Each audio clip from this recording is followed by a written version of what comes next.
Okay, Assalamualaikum warahmatullahi ta'ala wabarakatuh, and hi everyone.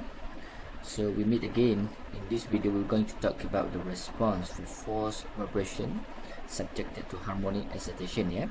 So as we discussed before, we have two types of response for force vibration, which is the homogeneous response and particular response. Okay, so from the homogeneous response, if you look at this video, if you look at this particular whiteboard, so the green color here, is basically the homogeneous response, which is we got this one from the damped response, from the underdamped response, and then for the blue color here is the steady state response. Okay, so if we combine these two, we will get a total solution or a total response of the systems here.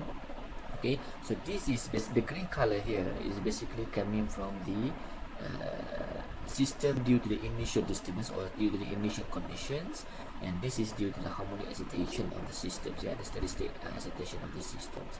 And if we combine these two, I'll try to plot it nicely. Okay, the blue and the green color, we can see that there are two regions here. One region is the combination regions between the steady state response and the homogeneous response or the complementary response from the underdamped systems, and the other regions is completely depend on the particular response. So if you look at the system here after a certain time here, so the both response will the system will experience both response at this region before time t, where after a certain time the response due to initial disturbance, the response due to the initial condition will dies out, and then it will left with the particular response. Okay, so at this region here, the combination part, we call it as the transient response. So after a certain time, the amplitude from the initial condition response will be diminished, and the amplitude left is basically come from the steady state response. So on the left hand side here, the combination of complementary plus particular, we call it as the transient response. On the right hand side of this part, we call it as the steady state response.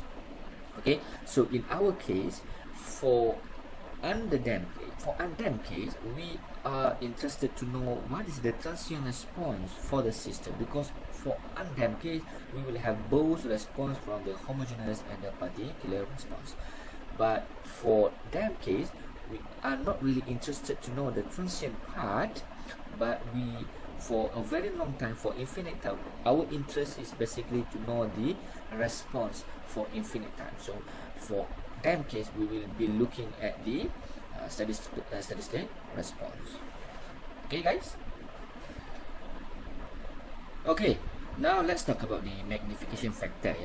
So we have derived the steady state amplitude or the steady state displacement for the systems, and we got this equation. Okay, we got this equation for damped system, and by introducing the zeta value with the zero values of zeta, then we know that the system is undamped system, and we can reduce this equation into this one. We can reduce this equation into this one. Into this one.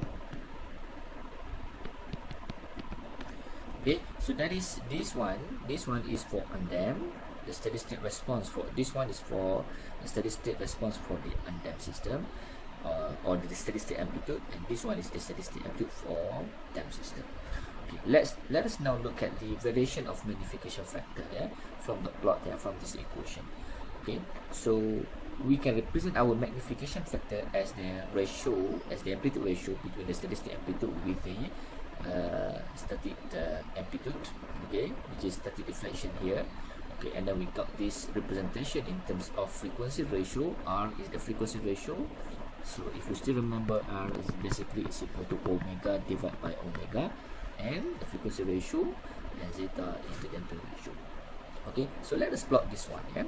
So if let's say we consider the first case here, when R is equal to 0 and zeta is equal to 0, what is the value for magnification factor? Okay, so if R is equal to 0 in this equation, so this part left with 1, and zeta is equal to 0, so this part is going to be equal to 0. So magnification factor is going to be equal to 1 divided by 1. So you get magnification factor as 1. Okay, so the first case here, if you have a zeta value is equal to 0 and r is equal to 0, you get magnification factor is equal to 1. So what happens if r is equal to 0 and zeta is not equal to 0? So okay, so if r is equal to 0 here, you still have the value of 1 in this bracket, and then if r is equal to 0 here, you get 0. So the magnification factor still is equal to 0. So for both cases, if r is equal to 0 and zeta is equal to 0, and if zeta is not equal to 0, m is going to be equal to 1. Okay, so we get this one here. Okay, and what happens if r is equal to 1 and zeta is equal to 0? So if zeta is equal to 0, this term is going to be equal to 0. And if r is equal to 1 here, 1 minus 1, you get 0. 1 divided by 0, it is basically is equal to infinity. So if for this case, m is going to be equal to infinity. Okay, so if we plot this one, so let me plot it using the red color, or no, the blue color. So if we plot this one, it will be something like this. It will be something like this. Okay, it will be something like that. So when it goes close to 1, the value is going to go to infinity. Okay, so let's see for this case. If r is approaching infinity and zeta is equal to 0. Okay, so if zeta is equal to 0 here, this term is going to be equal to 0. If r is a big number approaching infinity, 1 divided by a very big number here, you get approximately is equal to 0. So magnification factor for very high value of r, you get the magnification factor value is approaching 0. So this magnification value will be approaching 0. So what we can do here, we can plot something like this. Oh, sorry.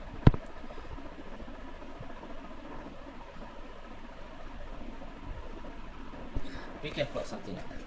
So that is the case for when zeta is equal to 0, magnification r is approaching infinity, magnification factor will approaching 0.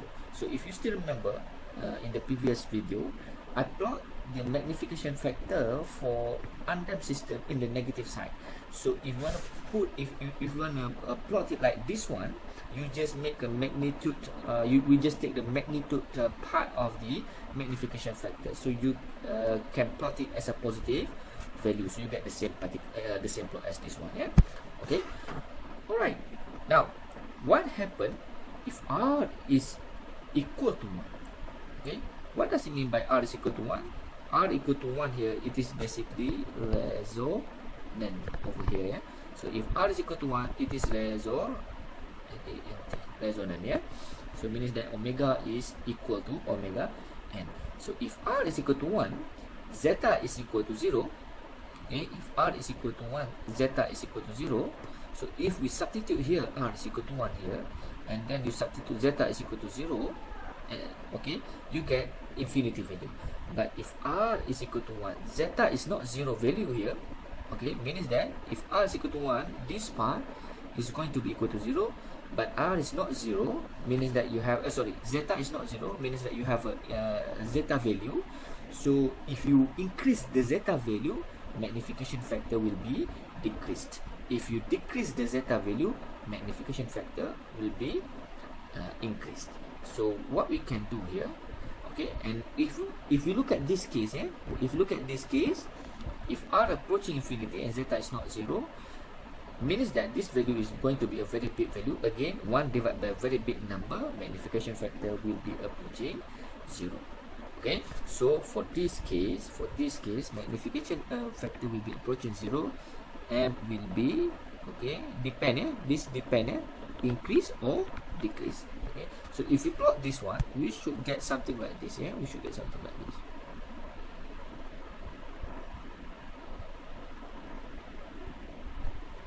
Okay, okay, it's basically not like that, so it should be something like this.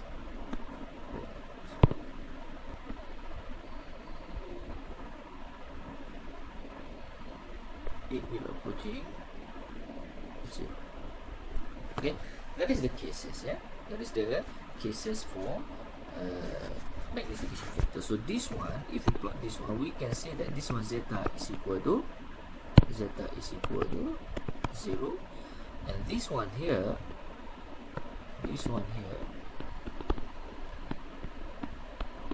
zeta will not be equal to 0.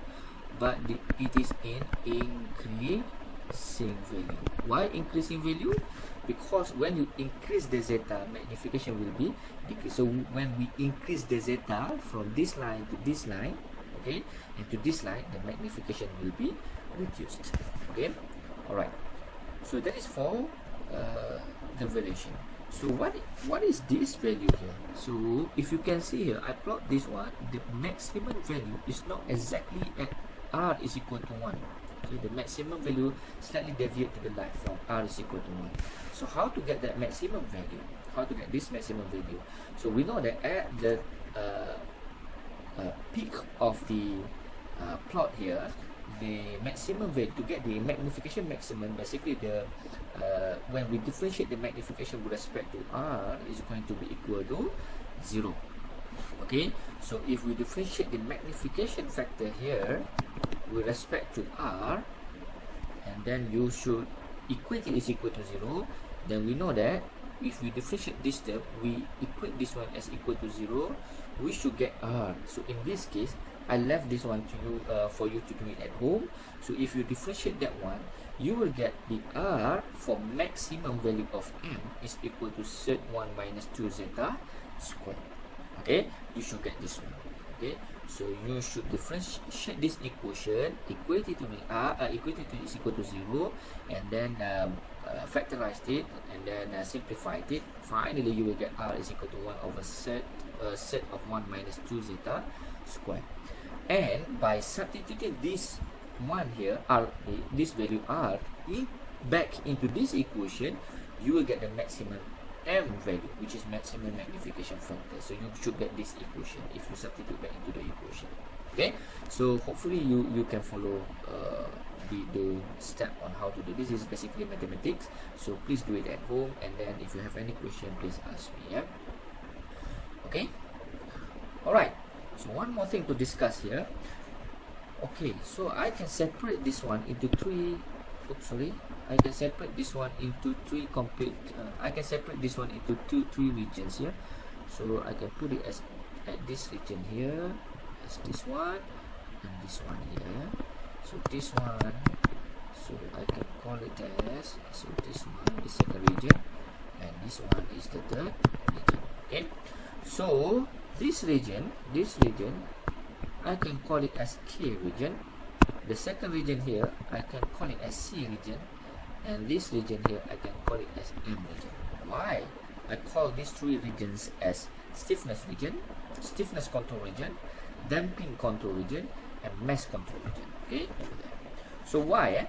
If let's say if we look at this region here, for M is equal to 1, yeah, it purely depending at M is equal to 1. If you still remember here, at this one, it purely depending on the equation here, M is equal to 1 divided by 1 minus r square, okay, square plus 2 zeta r square. Okay, this is our equation, yeah. Okay, so for M is equal to 1 region, if you still remember, r is going to be equal to 0, zeta either 0 or is equal to 1, then you get M is equal to 1. What does it mean? What does it mean? From here, you know that M is equal to x over delta st. Okay, and then you know that x must be equal to delta st. In this case, x is equal to f divided by k. So we know that f we cannot control it, but in this case, k we can control it. That's why for this region we call it as stiffness control region. But for very high value of r, r is very high value. Okay, so r is basically is equal to omega divided by omega n. For rotating machinery especially, we cannot control the omega. but we can control omega n. So in order for us to control omega n, that is basically set t over m. So in order for us to get a very high value of r, omega n must be very low. So for r is very high, omega n must be very low. So in order for us to get a very low omega n, okay, so in order for us to get a very low omega n, m must be very high. Okay, that's why for this region we can control m instead of we control r. Okay, we control m instead of we control k. But at the resonant region here, okay, this region, it's normally in order for us to control the magnification factor, or certain would call it as dynamic magnification factor or dynamic amplitude ratio, we can increase the damping value to decrease the magnification factor. That is the region over there. Okay, thank you very much. I think that's all for in this video. We will talk about the transmissibility later on the other video. Thank you very much. See you again. Bye bye now.